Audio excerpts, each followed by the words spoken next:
Para hablar acerca del concepto de aporofobia, citaremos a la autora de La Cortina, en tanto que ésta propone que la realidad consiste en ponerle nombres a las cosas para volverlas parte nuestro, lo cual indudablemente podemos equiparar con el psicoanálisis lacaniano y su concepción de lo simbólico, en tanto que es en este registro psíquico donde se origina el lenguaje y asimismo se estructura lo inconsciente, de tal suerte que nos encontramos frente a la necesidad de aprender a nombrar a los fenómenos para posicionarnos frente a ellos.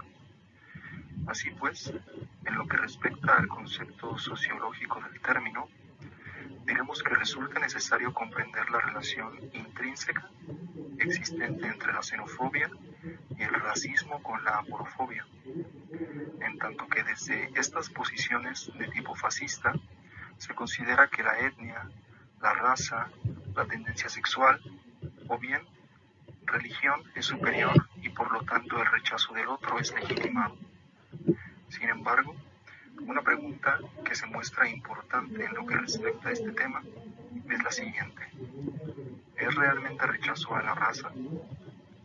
En el mismo tenor cuestionaremos: ¿por qué no repugnan los orientales capaces de comprar un equipo de fútbol? O bien, ¿por qué no rechazamos las inversiones extranjeras que montan fábricas en nuestro país o centros de ocio? El concepto aporofobia fue acuñado por Adela Cortina en los años 90, cuya etimología, aporos, vocablo griego para designar al pobre, y fobia, del griego phobos, que significa miedo, odio, repugnancia u hostilidad.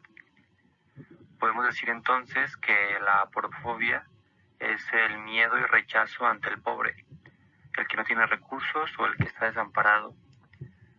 La razón de ser de aporofobia está en la necesidad de nombrar un fenómeno. Nombrarlo en ese sentido permite incorporarlo en el ámbito del diálogo, la conciencia y la reflexión, para que aquel fenómeno pueda ser objeto de análisis, crítica y combate para la transformación cultural. Resulta urgente poner nombre al rechazo al pobre, dado que esa actitud tiene una fuerza en la vida social precisamente porque actúa desde el anonimato. Somos seres recíprocos. Estamos dispuestos a dar con tal de recibir. Es decir, que coexistimos en sociedades contractuales. Pero, ¿qué pasa con aquellas personas que no tienen nada que ofrecer a cambio? En estos casos, uno puede llegar a sentirse como un tonto al que solo utilizan, o que quizá sentir que es tan importante dar como recibir, porque sin equilibrio nada puede durar mucho tiempo. Para trascender estas actitudes es necesaria una ética de la cordialidad, es decir, un reconocimiento de la igualdad y de la compasión que resulten innegables para superar este mundo de discriminaciones inhumanas.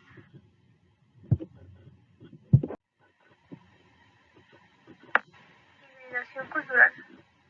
Comencemos explicando un poco más sobre lo que es la cultura.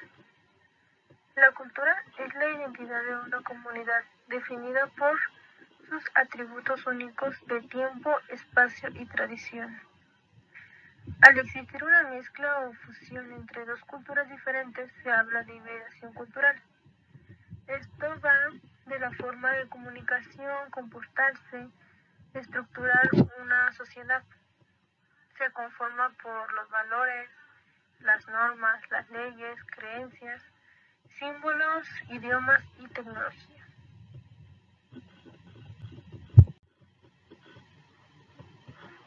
Una vez habiendo definido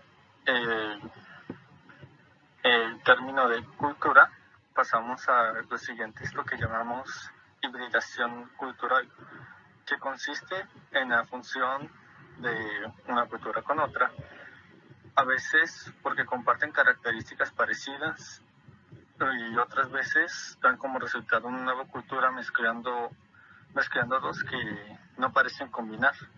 Podemos recordar algunos ejemplos. Un detalle especial sobre las sociedades en lo que a cultura respecta es que no existe un método científico para predecir lo que vendrían siendo sus próximas acciones en lo que respecta a este tema. Dicho de otro modo, podemos ver a la sociedad como una unidad creadora. Y para estos casos, únicamente podemos observar y seguir estudiando. Otro ejemplo claro sería estrategias para entrar y salir de la modernidad. Hablo de América Latina, una región resultante de dos pueblos, y la cual en la actualidad se tiene que adaptar a la modernización. En otras palabras, es un proceso sociocultural en el que dos estructuras independientes entre sí y distintas se combinan y crean una nueva dinámica. Hablando un poco más, la hibridación ocurre de la siguiente manera. Al llegar la modernidad y la presencia de otra cultura, hace que algunas prácticas tradicionales se pierdan, pero no porque se cambien por otras, sino porque se transforman. Es como una transformación, y esto también tiene que ver la endoculturación. Entra ya que es aquella en donde las nuevas generaciones se adaptan a la cultura que lo rodea. Tal adaptación se da consciente e inconscientemente. Otro tipo de asimilización se da cuando un grupo externo llega a formar parte de una nueva comunidad. Este es necesario para tener una buena convivencia con un nuevo entorno.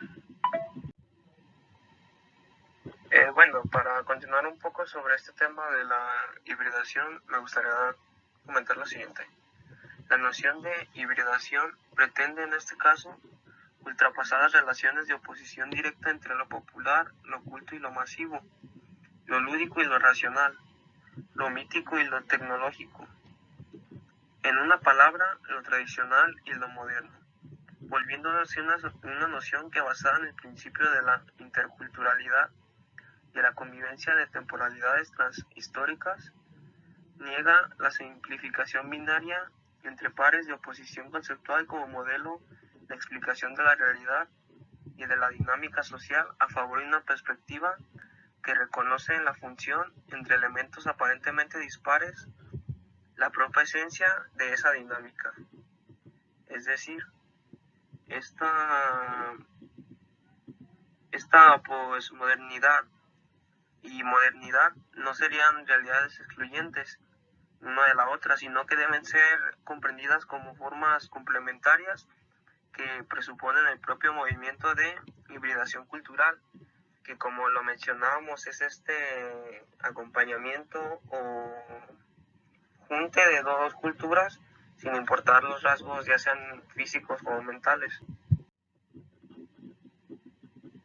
Bueno, en lo que concierne a lo que es similitudes entre estos dos temas, me gustaría recalcar y pues dar mi opinión sobre que esta similitud será ya que se basan o tienen una teoría basada en lo que es un ambiente social, es decir, en una sociedad en el que cada individuo tiene su propia acción y detonante en esa sociedad.